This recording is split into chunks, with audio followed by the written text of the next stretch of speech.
부산의 코로나19 확진 환자 수가 100명을 넘었지만 완치가 돼 퇴원한 환자도 60명이 넘습니다. 대부분 경증이지만 중증 환자도 적지 않습니다. 음압병상에서 4경을 헤매다가 완치 판정을 받고 퇴원한 47번째 환자를 만나서 치료 과정이 어땠는지 직접 들어봤습니다. 황재식 기자였습니다. 박현 교수는 얼마 전까지 47번째 환자로 불렸습니다. 한 달여에 걸친 코로나 터널을 빠져나와 첫 출근하던 날 그를 만났습니다. 간호사님한테 그랬거든요. 전생 나라고 온 것 같다고, 이렇게 좋은 치료받고 있다고. 그러니까 힘들었는데 힘든 중에서도 인생의 행복이 느껴지더라고요. 치료 과정을 물었습니다. 가벼운 기침으로 시작해 불과 사흘 만에 의식을 잃을 정도의 호흡곤란이 왔다고 합니다. 앉아 있는 상태에서 호흡곤란이 왔고요.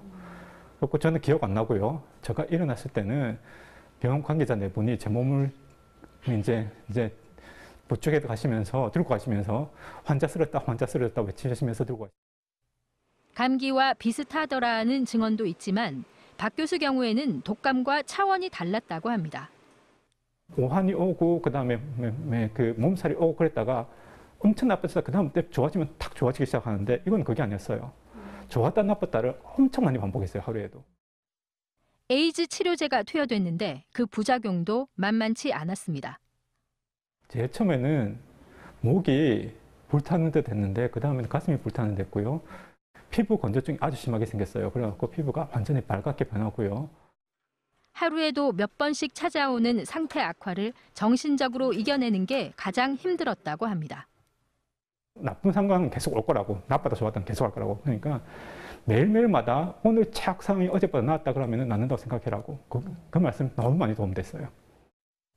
박 교수는 증상 초기부터 접촉자들에게 사실을 알리며 검사를 권유했고 음압병상에서도 매일 증상을 세세히 기록해 임상 정보를 제공했습니다. 의료진과 환자들에게 희망 편지를 전달하기도 했습니다. 한 번 사는 인생이 아닌 것 같아요. 그냥 인생은 한 번 죽는 것일 뿐이고요. 인생은 여러 번 사는 것 같아요. 그러니까 인생 전환점이라고 이제는 또 새로운 전환점으로 또 다른 멋진 삶을 살아보려고. MBC 뉴스 황재실입니다. 정부가 코로나19 확산 방지를 위해서 각 교회에 예배 중단을 요청했지만 부산 지역 교회 538곳이 주말에도 예배를 강행한 것으로 나타났습니다. 부산시는 코로나19 수칙을 지키지 않아서 교회 등을 통해 감염병이 확산될 경우 피해 구상권 청구를 적극 검토하겠다며 구군과 함께 점검을 강화하겠다고 밝혔습니다. 부산에서는 스페인 출장을 갔다가 지난 17일 인천공항으로 귀국한 20대 남성이 어제 코로나19 확진 판정을 받아서 지금까지 105명의 확진 환자가 나왔습니다. 또 부산시는 어제 대구 요양병원의 확진 환자 10명을 부산 의료원으로 옮겨서 치료를 하고 있다고 밝혔습니다. 코로나19 피해 소상공인들에게 경영 안정자금을 최대한 신속하게 지원하겠다며 정부가 다양한 대책들을 내놓고 있습니다. 하지만 아직 현장에 적용되기에는 시간이 필요해 보입니다. 대출을 받으려면 여전히 최대 한 달까지는 기다려야 한다는 것이 현장의 상황입니다. 정은주 기자가 보도합니다. 부산신용보증재단 동부산 지점입니다. 다음 달 중순 이후에나 상담 예약을 잡을 수 있다는 안내문이 사무실 입구에 붙어 있습니다.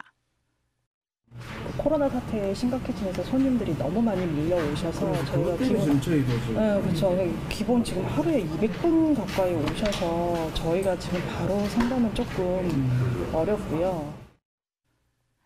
사무실은 보증 신청 관련 서류로 뒤덮였습니다. 책상 위는 물론이고 사무실 바닥, 수납장 안이 서류 더미로 꽉 차다 못해 넓지 않은 회의실도 신청 서류를 분류하는 공간으로 변했습니다. 아예 이런 서류 자체가 올라온 서류가 없습니다. 근데 지금은 워낙 폭증하다 보니까 이 서류가 쌓일 수밖에 없고 은행에서 하루에 들어온 양 자체도 저희가 파악이 안 될 정도로 엄청나게 지금 들어오는 상황이라서. 지난 1월 초 부산 신용보증재단 8개 지점에서 하루 100건이 채 안 되던 상담 건수가 지난달 400건으로 늘더니 3월 들어서는 700건 이상으로 연초보다 7배 가까이 늘면서 서류 접수부터 실제 대출이 집행되기까지는 최대 한 달은 걸리는 게 현장 상황입니다. 때문에 더욱 빠른 대출을 원하는 소상공인들은 관련 업무를 위탁 시행하고 있는 시중은행들을 우선 방문해 줄 것을 재단 측은 권하고 있습니다. 기존 보증재단에서 하는 업무를 이제 은행에서도 가능하게 되었습니다. 보증 상담, 접수, 현장 실사, 약정까지 다 은행에서 가능하오니 은행에서 상담 받으시면 더욱 신속하게 지원받으실 수 있습니다. 정책자금 규모 확대, 신용 등급에 따른 소상공인 대출 창구 분리 등 경영자금의 신속한 지원을 위해 정부가 다양한 대책을 내놓고 있지만 현장에서 실행되기까지는 아직 시간이 필요해 보입니다. MBC 뉴스 정은주입니다. 네, 오늘 월요일 아침 신문 살펴보겠습니다. 먼저 국제신문부터 보시겠습니다. 다음 달 4.15 총선을 앞두고 부산진구와 남구, 북강서가 최대 격전지가 될 것으로 보입니다. 부산진갑은 미래통합당 서병수 후보가 더불어민주당 김영춘 후보를 오차 범위 내에서 앞섰고 남구을에서는 더불어민주당 박재호 후보가 40.5%를 기록해 미래통합당 이현주 후보보다 2.1%포인트 뒤진 것으로 나타났습니다. 북강서갑에선 민주당 전재수 후보가 47.1%로 미래통합당 박민식 후보보다 9.9%포인트 앞선 것으로 나타났다고 신문은 전했습니다. BNK 빈대인 행장이 경영시험대에 올랐습니다. 빈 행장은 지난 20일 열린 주주총회에서 1년 연임이 확정됐는데요. 코로나19 사태로 제로금리에 접어들면서 심각한 위기에 봉착해 새로운 돌파구가 필요한 것 아니냐는 내부 목소리가 커지고 있다고 신문은 전하고 있습니다. 네, 다음은 부산일보입니다. 해운대구 센텀 2지구 사업을 추진하고 있는 방산업체 풍산과 국방부 간의 협의가 사실상 끝난 것으로 전해졌다는 소식입니다. 부산시는 국방부와 풍산공장 이전 협의를 마무리 짓고 국토교통부를 통해 그린벨트 해제권을 상정할 계획이라고 밝혔는데요. 풍산은 정확한 감정평가가 이루어지지 않았다며 아직 유보적인 입장이라고 신문은 밝혔습니다. 사회복지관에서 유튜브 방송을 시작해 화제가 되고 있다는 소식입니다. 북구 금곡동 부산 뇌병변 복지관은 오후 2시에 생방송으로 2시간 방송을 진행하고 있다는데요. 이미 70명이 넘는 시청자가 생방송을 청취하고 있으며 휴관 땐 2주치 방송을 편성해서 SNS 이용자들과 소통하고 있다고 밝혔습니다. 지금까지 아침 신문 살펴봤습니다. 지난 주말 내내 봄 기온이 완연했습니다. 월요일인 오늘도 낮에는 따뜻하겠지만 아침 기온은 어제보다 낮습니다. 부산의 아침 기온 8.8도, 양산은 5.1도를 보이고 있고요. 한낮에는 부산이 18도까지 올라서 낮과 밤의 기온차가 10도 안팎으로 크게 벌어지겠습니다. 큰 일교차에 대비해서 옷차림 잘해주시기 바랍니다. 현재 전국이 맑은 가운데 대기질은 보통 수준 보이고 있습니다. 부산에는 건조주의보가 길게 이어지고 있는데요. 화재 사고에 각별히 유의하시기 바랍니다. 자세한 지역별 기온 살펴보겠습니다. 밤새 기온이 떨어져 오늘 아침 기온은 어제보다 낮게 출발하고 있습니다. 내륙 지역들은 기온이 뚝 떨어졌는데요. 낮에는 기온이 금세 올라서 따뜻해지겠습니다. 한낮에 부산과 울산이 18도, 양산은 21도로 어제보다 조금 낮겠습니다. 바다의 물결은 동해남부 먼바다에서 최고 2m까지 비교적 낮게 일겠습니다. 이번 주 후반에는 전국에 봄비가 내리겠습니다. 부산에는 목요일부터 토요일까지 꽤 많은 양의 비가 이어지겠고요. 비가 그친 뒤로는 기온이 조금 내려가겠습니다. 날씨였습니다. 지역 하천 5곳과 지방 하천 45곳, 작은 실개천까지 도심 곳곳에 강과 시내를 품은 부산은 곧 하천 도시이기도 합니다. 이 하천 재생운동에 지난 20년을 바친 부산 하천살리기 운동본부 강호열 사무처장을 만나봤습니다. 생생인터뷰 현지호 기자입니다. 동부상권 자연하천과 동천, 부전천 등 도심천, 낙동강 일대 수십 갈래 실개천까지 50여 개의 하천을 품고 있는 부산은 해양도시인 동시에 하천도시이기도 합니다. 부산 하천들이 무관심에 방치돼 있던 20년 전 강호열 사무처장은 본격적으로 하천 살리기 운동에 뛰어들었습니다.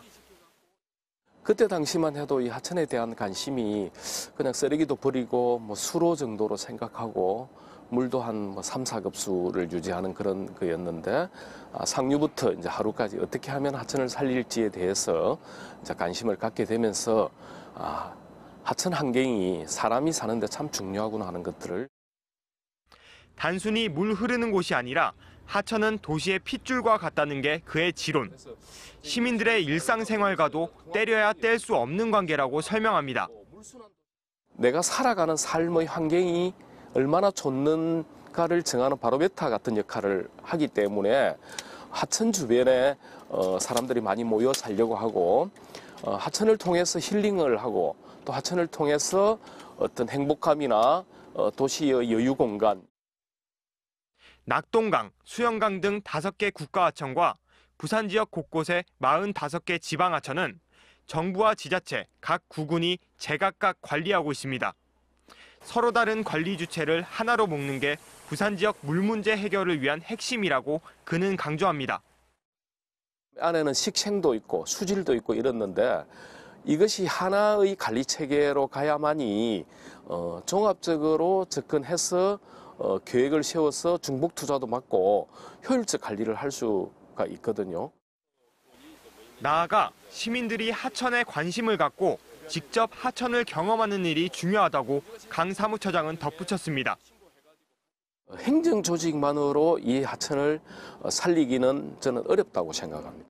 그리고 이제 시민은 강 하천을 내가 참여해서 살려야 된다는 이렇게 참여 정신 이런 것들을 가지고 좀 더 관심 있게 지역의 하천들을 좀 바라보았으면 좋겠다는 그런 생각이 듭니다. MBC 뉴스 현주호입니다.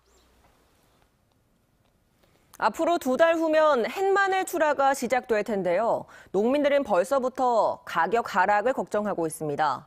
올해는 작황이 좋은 데다 재배 면적도 늘었는데 과잉 생산을 막기 위해 농민들이 마늘밭을 갈아엎고 있습니다. 문철진 기자가 취재했습니다.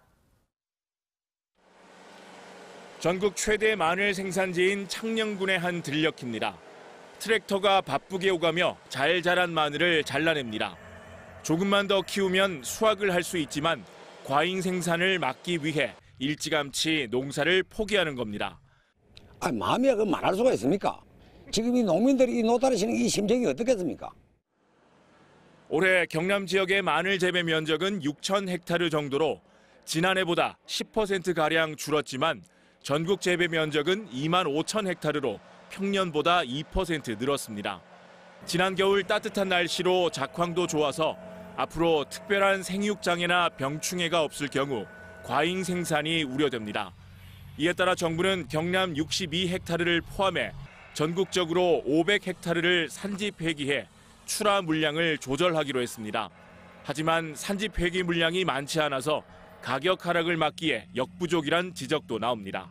생산량은 증가되고 이래 있어서 아마 가격에 큰 도움이 안 될 것 같습니다. 그래서 산지 폐기 물량도 지금 현재의 한 10배 이상 증가를 해가지고 여기에 코로나19로 인한 소비 부진까지 겹치면서 추가적인 대책 마련을 요구하는 목소리가 높아지고 있습니다. MBC 뉴스 문철진입니다.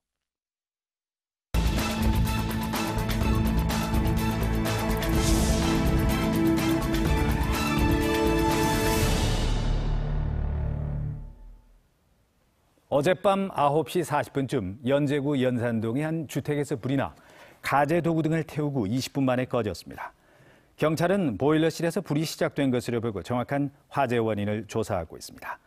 또 어제 저녁 6시 10분쯤엔 사구 다대동의 한 주차장에서 주차돼 있던 1톤 화물차에서 불이 났고 저녁 7시쯤엔 서구 초장동의 한 건물 1층에서 보일러 수리를 하던 수리기사가 남아있던 기름을 증발시키려고 신문지에 불을 붙이려다 불이 옮겨부터 150만 원 상당의 재산 피해가 났습니다. 북한 재개발 지역의 핵심 기반시설 공사가 속도를 낼 전망입니다.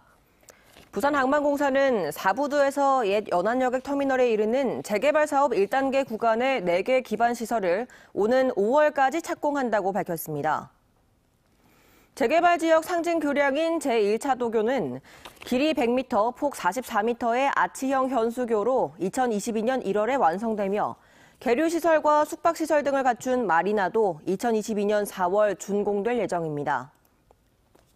지난 2008년 첫 삽을 뜬 북항 재개발 1단계는 총 154만 제곱미터 규모의 땅에 국비와 항만공사 예산 2조 4천억 원을 들여 국제해양관광 거점을 조성하는 사업입니다.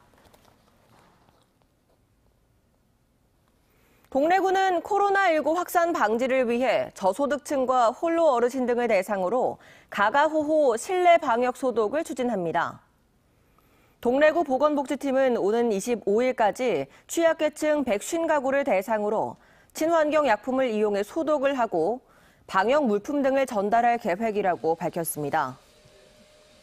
구는 또 소규모 집단 감염 예방을 위해 노인복지시설 등 27곳에 선제 방역을 실시하고 콜라텍 등 15개 업소를 대상으로 예방수칙 준수 여부 등을 점검하고 있습니다. 동해선 부산 원동역이 2년 9개월간의 공사 끝에 오는 28일 개통합니다. 부산시는 개통 하루 전날인 오는 27일 오거돈 시장과 이진복, 윤준호 의원 등이 참석한 가운데 원동역 개통식을 개최한다고 밝혔습니다. 원동역은 시비 270억 원이 투입돼 2017년 7월부터 공사가 시작됐고 동래 안락동과 해운대 반여동 구간 수영강 상부에 2개 역사가 들어섭니다.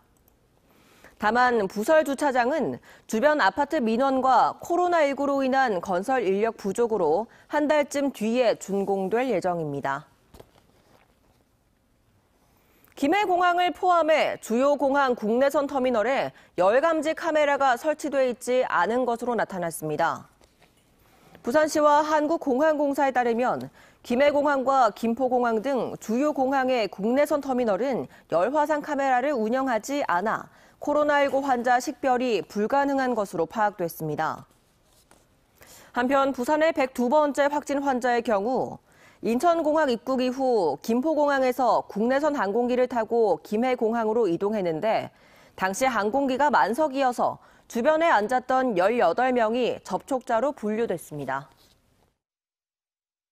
지난 주말 내내 봄 기온이 완연했습니다. 월요일인 오늘도 낮에는 따뜻하겠지만 아침 기온은 어제보다 낮습니다. 부산의 아침 기온 8.8도, 양산은 5.1도를 보이고 있고요. 한낮에는 부산이 18도까지 올라서 낮과 밤의 기온차가 10도 안팎으로 크게 벌어지겠습니다. 큰 일교차에 대비해서 옷차림 잘해주시기 바랍니다. 현재 전국이 맑은 가운데 대기질은 보통 수준 보이고 있습니다. 부산에는 건조주의보가 길게 이어지고 있는데요. 화재 사고에 각별히 유의하시기 바랍니다.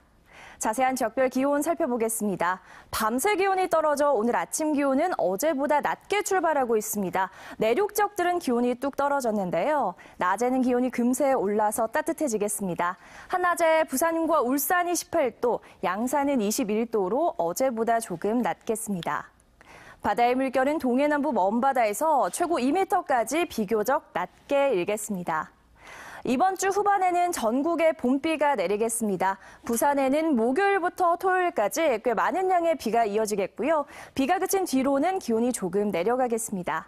날씨였습니다.